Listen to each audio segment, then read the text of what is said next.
One of the really wonderful things about the World of the Book exhibition is the way in which it helps us explore the global history of writing, of text, of reading and sharing stories. And one of the most special things in the exhibition is the oldest item in the library's collection, which is this cuneiform tablet. It's a clay tablet that's about 4,000 years old, and it has on it a script that's known as cuneiform. That comes from a Latin word cuneus, meaning wedge, and it refers to the shape of the implement that made the marks in the clay. Cuneiform script comes to us from the ancient culture of Mesopotamia, modern-day Iraq, and it represents one of the first times that humankind used marks to represent thoughts and sounds. So it's a really incredible moment in time captured here, showing us a leap in thinking, from thoughts becoming sounds and sounds becoming signs. It's a really romantic, to me, really evocative and wonderful part of the library's collection, but it actually also has a quite mundane purpose, which is that it's a tax receipt for taxes paid in sheep and goats. So the next great step in the story of humankind's relationship with writing and text comes the form of the scroll. And the scroll comes into being because of the invention of different types of writing surfaces, and one of them in the ancient world was papyrus. And papyrus as a writing surface is really flexible.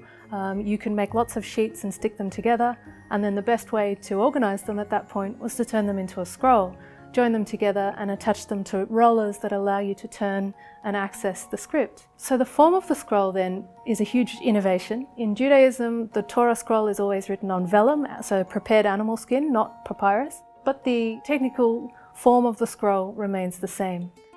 Another really important and ancient writing surface is the palm leaf. Palm leaves were used for writing in subcontinental Asia for many centuries, going back as far as the 5th century BCE. You can see two examples here, one much bigger than the other, both though made from palm leaves. So palm leaves are long in their dimensions, rectangular, and that's the reason for the shape of these books as you see them here. It's also important to note that they're not bound, the leaves are not stitched together. Instead they're stacked and they're kept between heavy wooden, very beautifully carved boards to protect them. So the form here of the palm leaf has become really important in a particular religious tradition of Buddhism in that part of the world. So much so that you see that when printing comes to this culture, and you see two examples of printed leaves of Buddhist texts on the wall here, the form is retained, the form of the palm leaf. Even though these are now made of paper, which can be made to any shape really, they retain the shape of the palm leaf because of that ancient evocation of Buddhist spirituality that has become associated with that particular writing surface and form. So from the scroll and the palm leaf book, we now find ourselves looking at the Roman form of the Codex. We're so familiar with the form of the book in this guise that we maybe don't realize quite how revolutionary and special the form is. It's known as a codex, which comes from the Latin word deriving from tree trunk, and that goes back to the earliest form that gave rise to this idea of a codex, which is wooden writing tablets covered in wax that were used by the ancient Romans.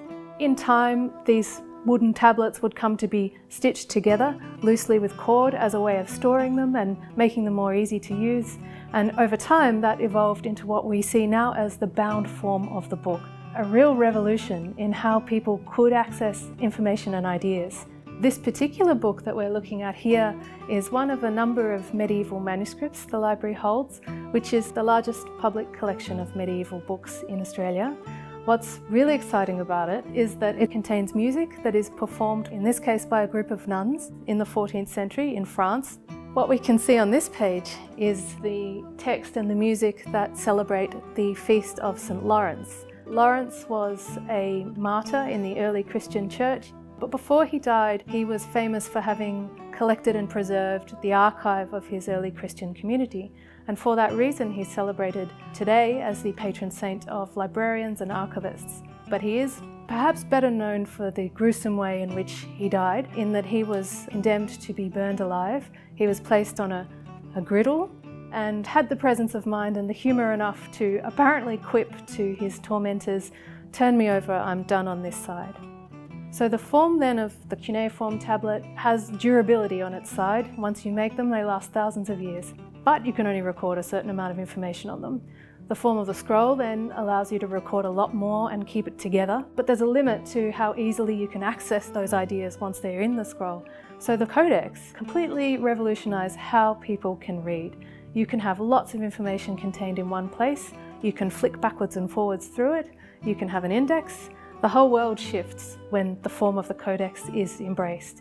And it's for this reason that it's still such a durable form today, 2,000 years after the Romans pioneered it. Once the codex takes off, the form of that binding itself becomes a really beautiful area of book art. And we see here some wonderful examples of fine bindings from the 17th and 18th century. These are all from the John Emerson collection, which was the most important and significant gift of rare books that the library has ever received, which came to us in 2015, and it was a bequest by John Emerson, a Melbourne QC and book collector. So these are all wonderful examples of the art of bookbinding, which involves meticulous use of tools for stamping, gilding to create that wonderful illumination that you see, and of course the use of fine leather itself. You also see beautiful examples of book clasps, which by this point are not really necessary. Clasps exist initially because medieval manuscripts are made of vellum, which is a very springy material that bounces in humidity, springs open really easily, and so clasps were needed to keep books tight and secure, keep them closed while they weren't being used. By the time you see books like this being made in the 17th century, they're made of paper, and they don't need to be clasped together in the same way because paper doesn't react to humidity in the same way as vellum. But they're still there because they've become an integral part of the art of the book. One of the really wonderful things about the World of the Book exhibition is that it lets us look at the traditions involved in the history of the book, but as living traditions, because our relationship with reading is of course not over. We continue to evolve and adapt how we read. And although for many of us a lot of reading takes place in the digital sphere these days, there's still a very strong relationship that we all have to physical forms of reading. And I think a really great illustration of that is the way that we haven't left behind the concepts or the terminology of earlier forms of reading. Many of us own a tablet, we scroll through information, we turn pages of ebooks. And artists too continue to respond to traditions of bookcraft and various forms of the book. This wonderful work by Kylie Stillman, which is called The Venation. The word refers to the pattern of veins on an insect's wing or a leaf. And you can see here that Kylie has, with incredible skill and delicacy, carved the form of a leaf's veins into the foredges of a stack of books. In this way, she's of course making a reference to the leaves of nature, the leaves of a book, but also to a different way of reading. And it's of course even more interesting when you go around to the back of this work and see what the books are that Kylie has used. Romance novels picked up from an op shop really cheaply. And there's a really fascinating relationship there between the content of these books, which now isn't being read, and their forms being turned into an artwork that is read in a different way.